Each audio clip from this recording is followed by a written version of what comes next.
Hello Internet, and welcome back to our ToME series. We're playing as a dwarf berserker called Trilman, and we're going to jump back into it. Now, I don't remember what I was doing. I've been recording these over several days instead of batch recording them all at once, so I'm constantly forgetting what we're doing here.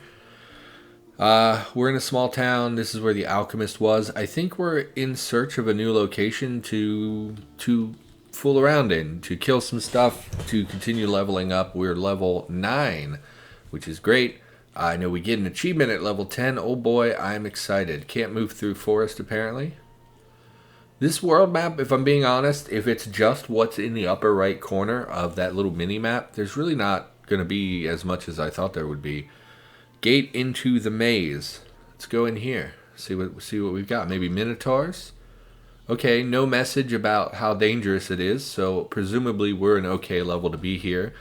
We did not get the stroll message, which makes me think we're not over-leveled.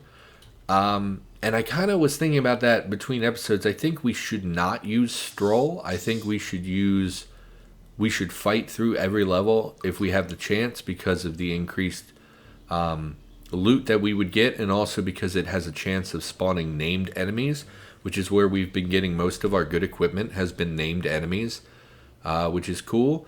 I did look between episodes. This pink-orange text does seem to be a random artifact. And then the gold text, like here we have the tooth of the mouth. These are monster-specific, boss-specific artifacts. So we got this one from fighting the mouth.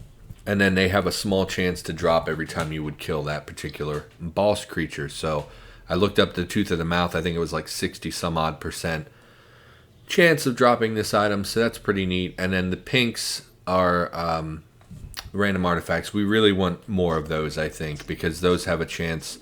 Like, the way I'm thinking about it is if I were making this game and I made boss monsters, yes, they would have a chance to drop good equipment, but most of the really exceptional stuff would have a very small chance of dropping. Whereas on randomized artifacts, they can just be very good by just random RNG, and because they're more common than the actual bosses are, it just seems like a better source of equipment. Check this out.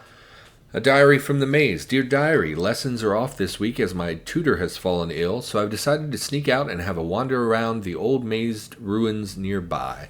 I know I'll get in trouble if I'm caught, but as long as I'm back in a couple days, no one will notice. Besides, I get so bored cooped up in those mountains. I want to have some fun. This is rather a dirty place, though. I've come across a few bandits and snakes in here, but nothing to threaten a grade 3 mage like me. I remember hearing that this labyrinth used to be a prison used by the halfling king Rupar during the Age of Dusk, and that with the lawlessness of the time, captives were simply sent here to rot. Some say a magical curse infected the place and turned them into bull-like monsters that patrol the halls to this day. How exciting. Yes, Minotaurs, very famously connected to mazes. Looks like just a regular old battle axe. We really don't want that necessarily. We were apparently insidiously poisoned, but we're doing just fine. We're going to use our cleave ability. We should be using our cleave to initiate every combat encounter. The way I've been thinking about it is that cleave is a great way, for a melee that's closing ground with us. We want to use our cleave ability for that 5-foot step and free damage. And then if they start to retreat, we will use our charge to chase them down. Or if we need to reposition in combat, we can charge into empty squares. We've done that before. And it just gives us a little extra mobility because this attack, if we look, it has a very long cooldown. But if you look, it says usage speed is 100% of a turn, meaning it takes 1 turn to execute regardless of how far we travel. I don't think we have any free actions. It wouldn't make a lot of sense to make... these are free actions. So we should be using this. I've been not using this thinking that, we don't want to waste a turn to pop something that's not that useful. But it actually, if we look in the lower right here, it says usage speed is 0% of a turn, meaning we can activate this as a free action. Same with our healing infusion, whereas regen actually takes a turn. So if we're in desperate health... if we were in desperate health, we would use the instant heal anyway because it gives you raw healing, whereas this is a heal over time. And then this is also a free action. So those things we've been seeing where it kind of makes our screen wavy is apparently a stun effect, and this has a chance to cure that. Activate to cure yourself of one random physical effect Oh, so it's a guarantee to remove at least to remove one physical effect. So if we're stunned, we should be using that as well. These are things we, are going to learn as we progress. Also learned that these chests, although they can have good things, they can also spawn a lot of scary monsters. But I don't believe in caution. We have a regular Minotaur. Let's look at their description. It is a cross between a human and a bull. Very creative description, very expansive, really like that. A white ooze. It's white and it's oozing. Once again, so creative. I'm just in awe of that. And then a skeleton warrior. So no named this time. Since our cleave is so good now, we should cleave at the ooze because it will hit both the ooze and the... Oh, there are multiples of you, eh? Now we'll cleave this way, and then we'll try to finish off. Okay, well, it worked out. A Ash Mage Staff, True Striking, Steel War Axe of Projection. Purple strikes me as very good. Unfortunately, it's a one-handed weapon, because War Axes, like we saw before, were one-handed weapons. Damage is better. Damage is way worse, but it is, again, it's one-handed. I mean, why are we even looking at it? We're not going to use it. Go back to Auto Explore. Hostile scene to the north. I can't see anyone. Oh, okay. See here it's gone already, I think. Insidious poison. Okay. Not really concerning. Let's chase this gentleman and or lady down. And we'll wait and we'll go back to auto exploring. Kill some oozes. Okay, a robe, fine. Kill this guy. Nothing too tough here. They do seem to really be working those poisons. It looks like, yeah, we can't auto-explore when we're taking damage like that. Damage over time. Use our cleave. Continue poking. Minotaur use War Shout. But that's my thing. You're not allowed to use that. We are brain locked. Renders a random talent unavailable. I guess the healing infusion. And then target is confused, acting randomly, chance 50%, unable to perform complex actions. And of course, we cannot heal this because this is a physical effect and this is actually a mental effect. So unfortunately, we just have to wait for 7 turns. 50% chance of acting randomly. So we do have unable to perform complex actions. I assume that means we can't use our talents. Let's wait one more turn and then cleave at them. I mean, okay, that didn't really hinder us as much as I would have expected it to. And now we're poisoned, so we can cure our poison, right? No, did not cure our poison. It says physical effect. Oh, nature? Maybe it has to be a nature effect. Okay, well, we'll just chill out until this stuff backs off a little bit. We'll just keep picking things up.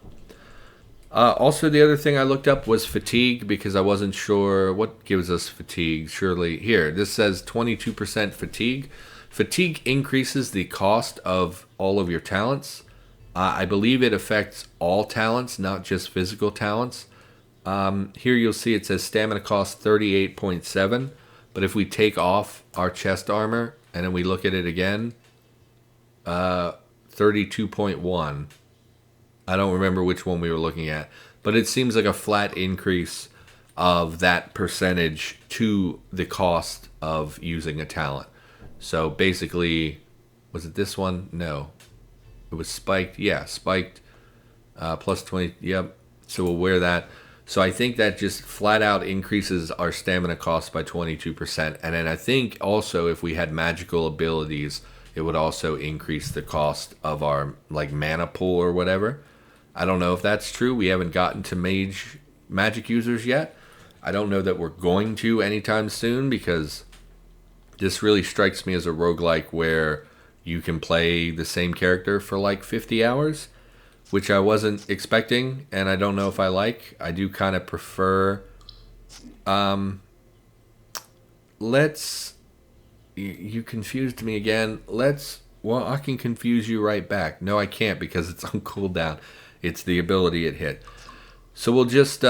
we failed to cleave, I guess because we rolled a 50% where we couldn't act. Let's look at this thing, just a regular Minotaur. These effects are going to ruin my bitrate, I think. We're going to continue cleaving so that we can hit multiples at once. although we're failing to act properly. What are you? A warg. Large wolf with eyes full of cunning. I do wish you had expanded the descriptions a little bit. Okay, taking a lot of damage. Let's activate our heal for free. Let's activate our damage boost for free. And let's back up a little bit. Okay. Taking a lot of damage. I have no idea what that was. Bethetira, the rattlesnake, uses emergency steam purge. So this is a named snake? It's a snake, though. As you approach, the snake coils up and rattles its tail threateningly.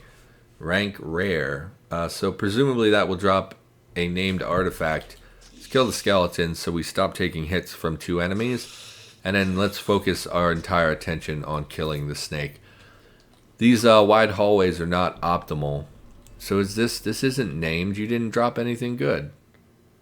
Xanadu, the pouch of steel shots. And a letter to Weissman. Oh, Weissman. From the 2... Yeah, I remember these guys. These were... we found those letters between Rolf and Weissman. They were writing back and forth about their adventure escapades. What feelings your last letters inspire me. This is to Weissman from Rolf. Inspired within me, primarily mirth, with a good amount of scorn. Must you continuously assail me with tale after tale of your waving of wooden swords and pestering of toothless mongrels? Allow me to recount your legends in a much more succinct manner. One day I failed to kill a dog. Such bravery, such pluck and daring do. Your petty escapades are made ever more insignificant by the trials I myself have recently overcome. Mere days ago I was trekking through the old forest. That's outside Dirth, Weissman. Terror must already grip you. When, by unfortunate happenstance, I came across a most hideous, bloated, oozing and chittering horror, no less than the giant ant's repulsive progenitor. Such hordes of frenzied chitinous young it had at its command. It was as though the ground itself was swarming forward to devour me, and yet I live. Weissman, I sincerely hope that my letter has revealed to you your folly. Only when you have faced true danger can you call yourself an adventurer. Bore me with your tales no longer, Rolf. Okay, getting a little tired of those two. I don't know how much I care about their little petty rivalry. I'm out here trying to do stuff. What is this? Venom Drake Hatchling. Someone told me that dragons in general are very, very dangerous in this game. Level 8 though? Yeah, I'm not super concerned. We will use our cleave because it will hit multiple enemies, and it basically deals full weapon damage at this point, even if we fail to take a step. So we're just basically getting a 2-for-1. You know, we'll use our other ability as well because it's so much more damage, but we're going to use cleave while that's on cooldown. Still learning, you know, I imagine that as you progress, especially as a melee character, because I don't think melee characters have that many talents and things. I saw someone on YouTube, their mage character, they had a bar full of abilities, and I'm pretty sure that wasn't even all of them. But I think for melee characters, it's probably a lot more straightforward.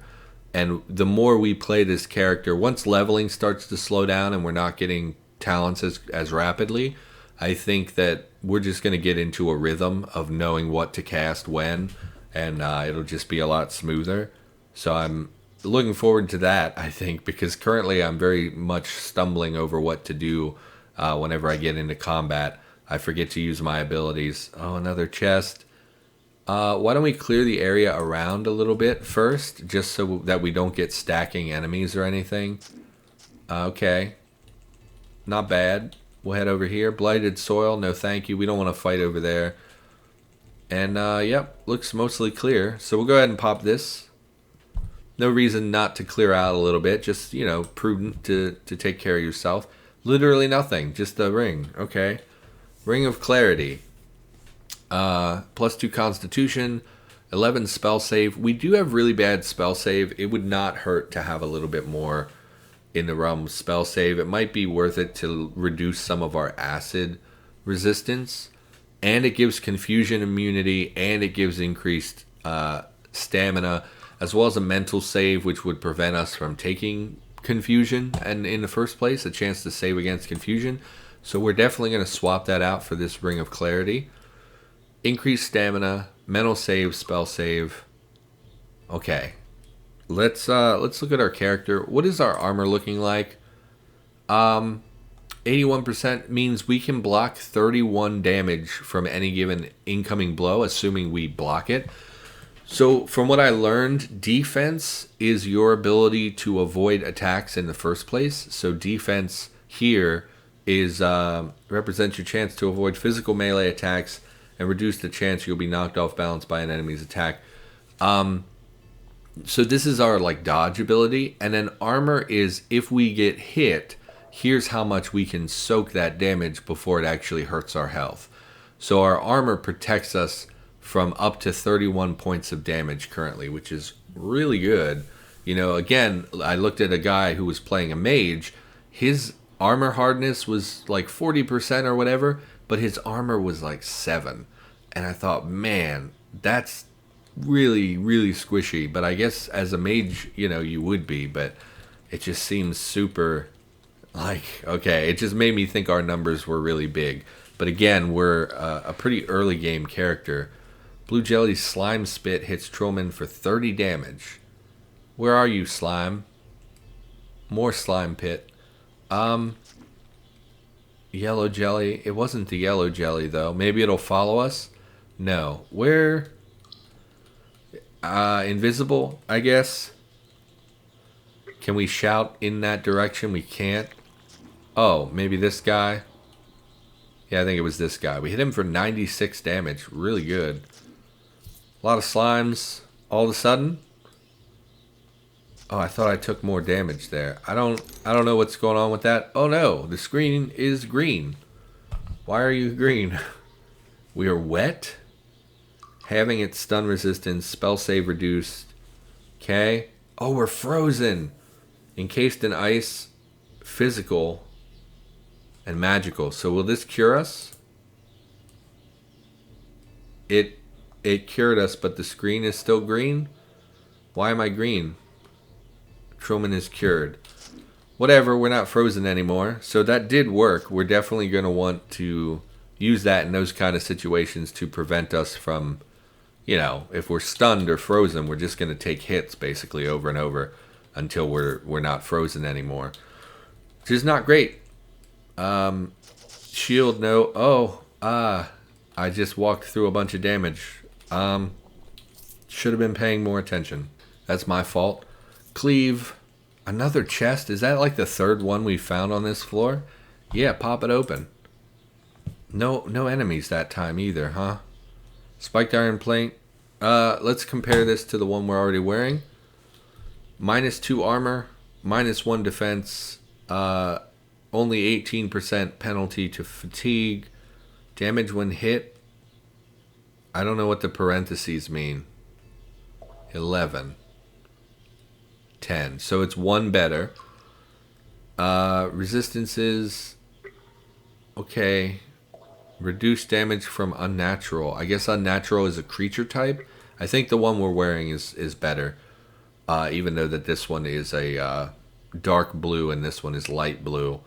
It just seems like... Yeah, it just seems like the one we're wearing is better. So, no thank you. Oh, we're over encumbered. Of course we are. Well, prismatic steel mail armor. You look...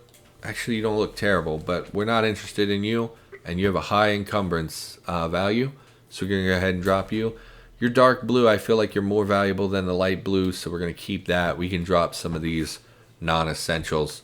I also learned that strength increases our encumbrance. So that's why we're able to carry more now than we did a couple levels ago. Got a lot of stuff out of level 1. It actually might be prudent to head back to town before we descend. Oh, we picked up an agate. That's what that little chime sound was. Yep, killed a Minotaur. I really liked Minotaurs when I was a kid. So there's this game called Quest for Glory, and they're pretty popular. Like some of them are like point-and-click adventure types. Some of them are a little bit more. I mean, I guess you would call them point-and-click no matter what. But they were kind of like adventure games. You played a hero, and the one I played I think was called Dragonfire. It was like the 5th game. But anyway, there's a Minotaur in it, and it really got me interested in Minotaurs because I looked up Minotaurs like to see, you know, at the time I was like 11 or 12, And I remember going online to look them up because I wasn't sure what a Minotaur was. I had never really heard of such a thing. And I just thought it was cool. Oh, we got an achievement for being level 10. And we also leveled up to level 10. Go away. Okay. We'll address that now, I guess. Yeah, I like Minotaurs. There was a Minotaur at the end of that game. Do we want to continue? I've been putting points into dexterity. Dexterity increases defense, which is our dodge. Like I said, our dodge ability. It also increases our accuracy and chance to shrug off criticals. But do we want to continue boosting strength more than anything? Again, I'm just so hesitant to give up DPS. I think we've been taking traits and things that really boosted our defense. Like at level 1, we were really struggling with our defense, but we've taken multiple levels of heavy armor training, which increases our armor values and armor hardness by quite a lot. We're at level 3 now, and I just feel like our protection has increased to the point where I'm not super worried about it anymore. And I don't think our defense is ever going to be what we're relying on. I think our armor is going to be our main focus, but that just might be me not knowing the game very well. 4 max life per point. Defense goes up by 1/3. Each dexterity point. Accuracy goes up by 1 every time. Your accuracy has to beat their defense in order to land the blow, I believe, is how that works. Physical power by 1. Max encumbrance goes up. Physical saves go up. We will dump some more points in dexterity. And it's time for us to take something more advanced. We've been maxing out our combat abilities. Do we want to take rage? My concern, so here's the thing. If we take rage, it drains our health every turn, but it increases our critical chance, and it increases our some of our resistances, our accuracy, and physical power. My concern, well, one, it levels with dexterity, which is not great. And then physical power apparently levels with our strength, which is fine. My concern with taking this is that I don't know if I'm going to remember to use it. It is a sustained ability. It is an instant action, so it doesn't cost us a turn, which is really good because that was like my main concern. But I just worry I'm going to forget that it exists and I'm not going to use it. But I'm willing to bet at high levels this is going to be a very potent ability that will really significantly, because like this information over here is just what we get at level 1. That's going to increase every single time we level up this character, right? Every time we level this skill, that 21% stun resistance is probably going to go up. The accuracy and physical power, the scaling with our stats is probably going to go up. And maybe even the life reduction will go down, I would think, maybe at like higher levels. So it's going to get good. It's just, I'm afraid I'm not going to remember to use it. What's the next level in this category? It is called Shattering Blow. Hits the target with your weapon, doing 116. If it hits, the target's armor and saves are reduced. Also, if the target is protected by a temporary damage shield. I don't know how interesting that is to me at the moment. Being able to sunder armor. I mean, we already hit pretty hard. I don't know how valuable that is. Maybe in a later game there will be heavily armored enemies. I don't know. And then Relentless Fury. 4 turns you gain 10 stamina per turn and 12% movement and attack speed. That seems really good. Speed in roguelikes tends to be really, really overpowered. Only usable at 30% or lower stamina. Oh, that's not good because we really don't run out of stamina that much. So I don't know how valuable that is. Maybe that goes up as you level the skill. I don't know. And then this is Execution. Wounded enemy. Attack is an automatic critical that does 1.2% extra weapon damage for each percent of life the target is below maximum. So if they're at 50% health and we hit them, it would deal an extra 60 damage. 60% damage, I'm sorry. Take 180. Yeah, okay. And then that would increase, of course, over time. I guess we take the Berserk ability and just hope. So here we can see what goes up. Accuracy goes up. Physical power goes up. Stun resistance goes up. it does not look like the health change goes anywhere. It stays the same. So, okay. Yeah, okay, that's fine. And then one more point. A little extra armor. Physical resistances. A chance to shrug off physical ailments. We are starting to bump into them to recover quickly from effects that would disable you, like being frozen and stunned. So we are starting to run into them a little bit more. At talent level 2, you may also recover from blindness. Is this activated? It is passive. Level 3, we can shrug off confusion. Level 4, pins. Level 5, slows and wounds.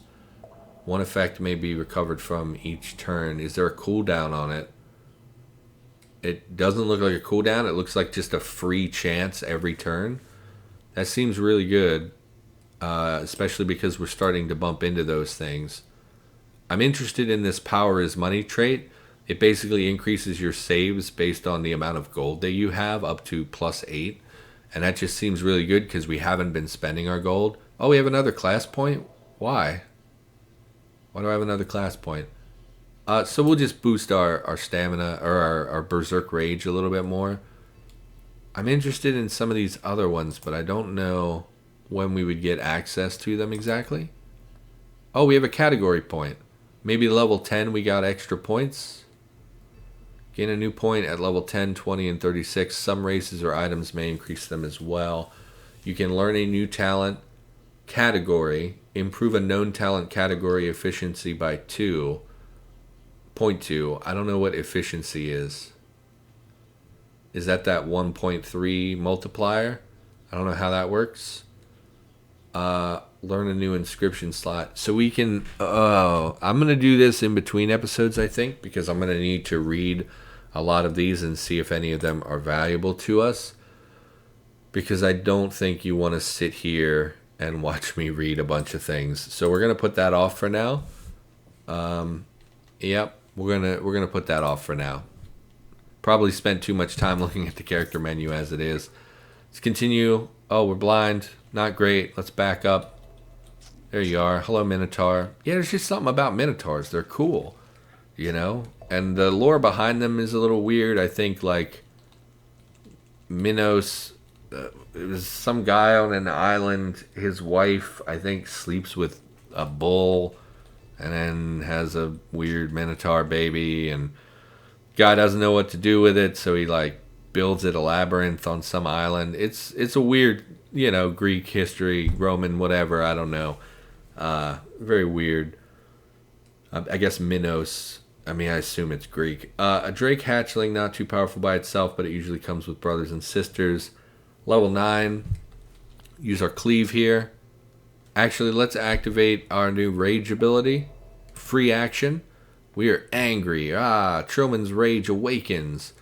So this increases a lot of stuff and will make us hit a lot harder. And we're going to continue cleaving the multiples at a time. They went down really easy. And of course, as soon as we left combat, we immediately ended our rage because it's only activatable. We can only have it active when there are enemies in sight. And because we use the auto move function, we automatically, the game restores our health before we continue exploring.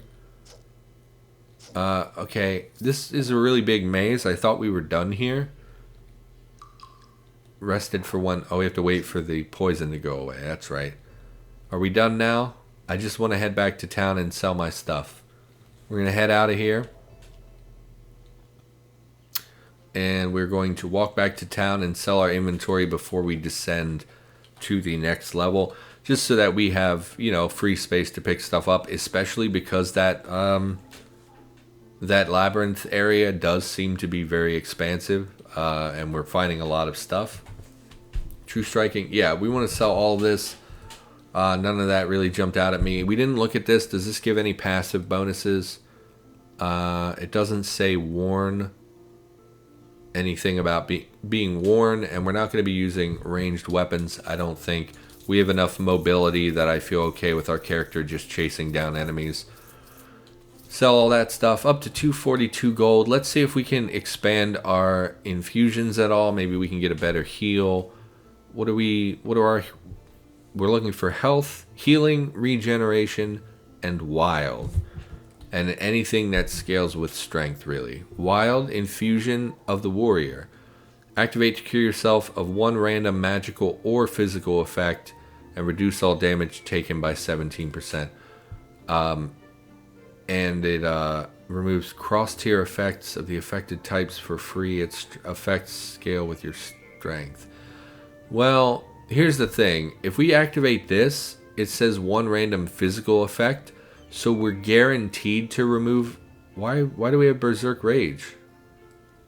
I thought that goes away when we're not in combat. Maybe it's auto-activated? Auto-use when enemies are visible. So we can just activate this anytime we want? Okay. Berserk Rage will only trigger if enemies are visible. Are you sure? Yes. Will now be used as often as possible automatically. That's so awesome. That's a really nice feature. Anyway, we don't want... Because the one we currently have guarantees us to heal a physical thing. If we pick this one up, it has a chance to heal one magical or physical. So we're not guaranteed... Although if we only have one effect, it's better to have this. 14%. The thing that seems to scale is based on how much damage reduction we get. I don't know. I guess we do want this. We'll buy it. It doesn't really matter. And then we want healing infusion with sneak. 53 and cleanse one wound and one poison. No, that's not gonna work for me because it's based on our cunning or whatever, and we're not very cunning. Is there any other? No. So that's the only area we can buy those infusions from. Anything in the inventory? Should be something. So we'll replace our wild infusion with this new wild infusion. And it does have a longer cooldown, which is not great, but it is something. So we're gonna go ahead. Actually, I think we're going to call the episode here. So for now, thanks for watching. Hope you enjoyed. We'll be diving back into the labyrinth in the next episode. And I'll be back with more ToME probably every day of the week. It depends how my recording schedule goes. And I'll see you in the next episode.